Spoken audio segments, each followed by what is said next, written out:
तो आज मैं इंस्टाग्राम पर एक संत का प्रवचन सुन रहा था और वो संत नियति के बारे में बता रहे थे। तो उन्होंने नियति से जोड़कर एक बहुत ही अच्छी कहानी सुनाई। तो मुझे लग रहा है कि वो दिलचस्प कहानी आप लोगों के साथ शेयर करनी चाहिए। दोपहर का समय था। एक तोता एक वृक्ष के नीचे विश्राम कर रहा था कि तभी वहाँ से यमराज जी गुजरे। तो यमराज जी तोते के पास ठहरे और उसको देखकर मुस्कुराने लगे और फिर वहाँ से चले गए। ये सब देखकर तोते को काफ़ी ज़्यादा घबराहट महसूस हुई और वो काफ़ी ज़्यादा डरने लग गया। तभी वहाँ से गरुड़ जी गुजर रहे थे। तो गरुड़ जी ने तोते को परेशान देखकर पूछा कि क्या हुआ, तुम इतने ज़्यादा घबराए हुए क्यों हो।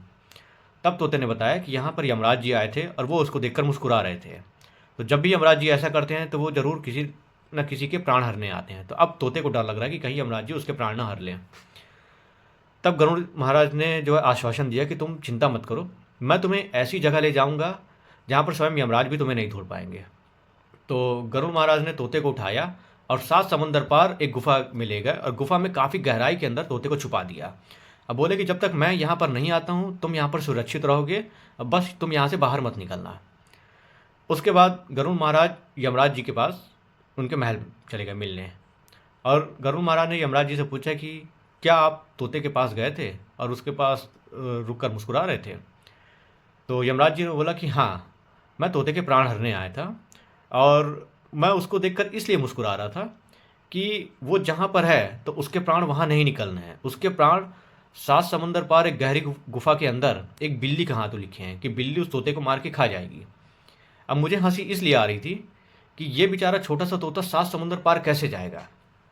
जब गरुड़ महाराज ने ये बात सुनी तो उनको काफ़ी ज़्यादा दुख हुआ कि यार ये मुझसे अनजाने में क्या हो गया।